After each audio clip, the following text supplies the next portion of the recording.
Good evening, Lizzie boys, and welcome back to my channel. Today I'm in the mood to review a BEGOTHS doll, so that's exactly what we're going to do. I have two that I've been waiting on unboxing for like literally no reason at all, so we're finally going to be taking one of them out. I had three, but I actually unboxed one off camera, that being Devastation. She is really nice, basically everything that I expected her to be. Though, I did notice mine has like a slightly pinkish hue to her face compared to her body, which does seem to be usual for her.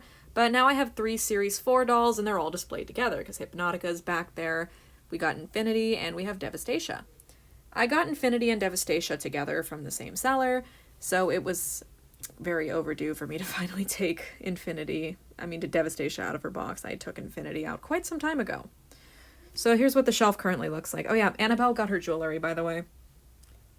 Let me know what you guys think. But today we're going to be unboxing Annabelle's Series 5 friend, IVANNA SCREAM.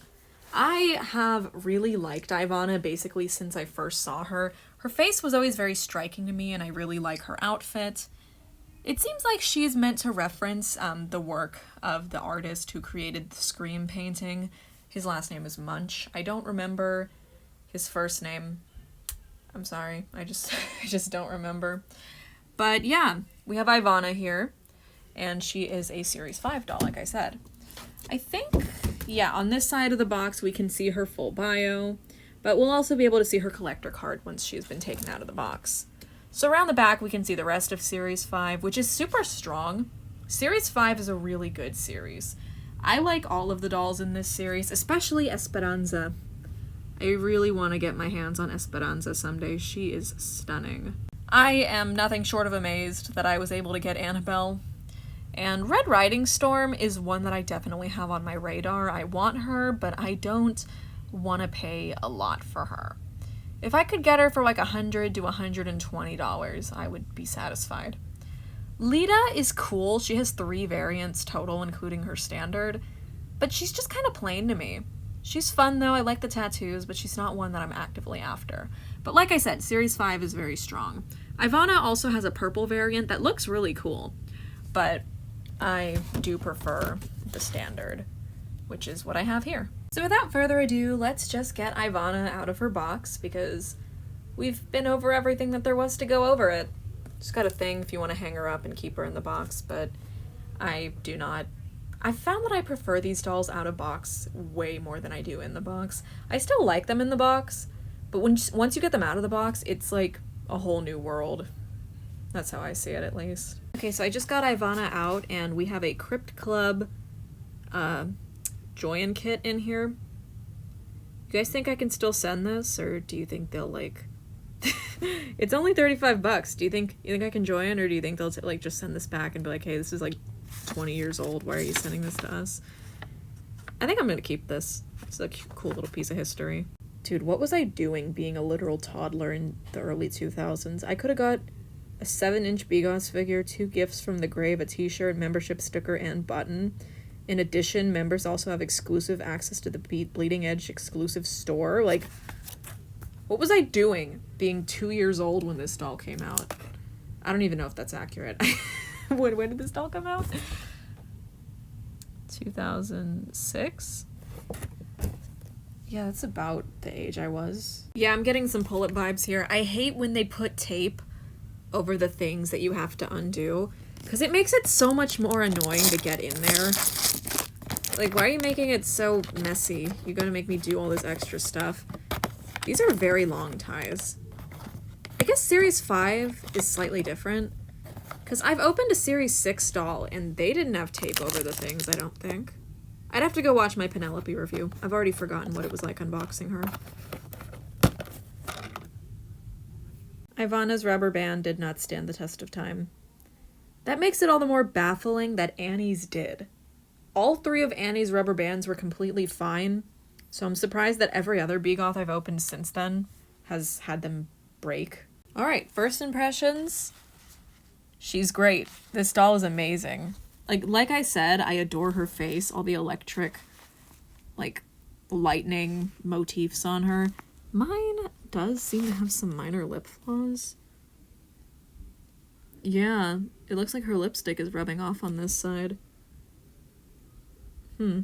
I do have this exact color though, because this is the same color as Victoria's lipstick, so I could touch it up if it bugs me, but that does kind of suck.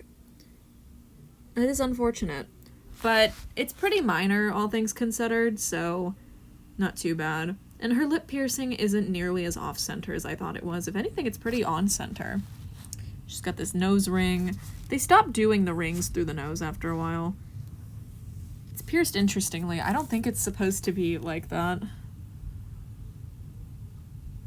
Yeah, it looks like it's supposed to be more on the side of her nose. Also, this is a very strange illustration on her card, because I thought that they were just going to use, like, this photo, but they used a completely different one, so that's fun. Got her full bio here. It's encased in a card. It's encased in, plastic. But yeah, we'll add that to the pile. These are all the BEGOTHS collector cards I've gotten so far. I am missing a fair few considering my collection. Series 1 and 2 did not, and Series 1 through 3 actually did not come with cards. This is only something they started doing with Series 4. So there's a good portion of my collection that wouldn't have cards anyway, but the cards that I'm missing are Silent Storm, Slayer Storm. Is that it? That might be it. So here is Ivanna, fresh out of the box. I think she's pretty solid. She looks amazing so far. Her hair is poly, but it doesn't feel... Okay, it does feel super dry, actually. It's not terrible, since she's fresh out of box, and BEGOTHS wasn't really known for having bad box hair, except for Malice and Lillian. Her hair feels pretty nice, basically. She has a pretty cool hairstyle going on. It's like a big fishtail braid, and then there's a rubber band here that is held on, and the only one I needed to replace was the lower rubber band. So her hair is basically just one big braided style, and I like the way it looks. It's nice. She's the only BEGOTH to have this hairstyle, so makes her stand out. She has 2 piercings per ear, 1 ball and 1 hoop, and it is like that on the other side as well. Yeah, and it's placed the same. She has 3 piercings in her forehead. I don't know what kind of piercings these are called, but she has those. She has a ring through her nose and a ring through her lip. She's got very bright blue eyes with electricity themed makeup, including lightning bolt eyebrows. And like I said, her lip is just ever so slightly damaged from what I can see, but it's pretty minor, so I don't mind it terribly. She wears a black pleather choker. She's got this cool collar, kind of looks like bat wings, on her big trench coat. Her trench coat is very nicely made. It is hemmed all the way around, and despite the interior of it like not being like fully lined, it is still a pretty nice material. It's pretty good overall. She wears this dress with the Scream painted on it in a very nice shade of green. I like the use of green on her. It really like breaks up what would otherwise be just like an all black design, other than her eye makeup and eyes in general. So I really like the pops of color that she has. I think it like makes her stand out. You can see the BEGOTHS hand sculpt a bit more clearly here. This was their Series 3 and beyond body. Series 1 and 2, this is my Victoria, had a different hand sculpt, but the newer hand was the one that they used for the majority of the line's run. Though I just think Alindria's hands look different. I guess not. Putting her next to Annabelle, that's just what their hands look like. I think having so much of Ivanna's hands exposed is what makes her look like off to me. But I do still like her quite a bit. I'm not complaining about her at all. I like her fishnets, I like the boots. This is the pretty basic, like, Demonia styled buckle boots sculpt. I almost want to add some, like, silver paint details to them on the buckles. I think it could be fun. I might do that someday. I just need a steadier hand because I am very messy when I try to paint stuff. But yeah, all in all, Ivanna is totally gorgeous. I really, really love her. I think I'll be able to fix her lips. Like I said, I think they're the same color as Victoria's, and I did have to repair my Victoria's lips when I got her. The blonde one, not the pink one. So, you know, not anything I mind too bad. Her hairline is just ever so slightly off, but if I look at her like this, it's not a big deal. I really like her. She's cool. Since BEGOTHS does plan to bring characters back and give them second releases, I'm hoping IVANNA may be one of them. She's super cool looking, there's a lot that they could do with her style, so I'm excited to see which characters get second dolls and which ones they choose to ignore, I guess. I know that they've confirmed that Infinity and Fiona are going to get second versions. I'm excited for Infinity and maybe Fiona too if she finally locks in and wears a good outfit. Sorry to the Fiona Fatale fans, I don't vibe with her style, it's too plain for me. But yeah, big fan of IVANNA. Let me know what you guys think of her in the comments. And yeah, thanks for watching this video. Hope you enjoyed it, and when I fix her lips, I will update you guys on how they're looking. So yeah, thanks for watching, hope you enjoyed the video, and as always, I hope to see you in my next one. Bye!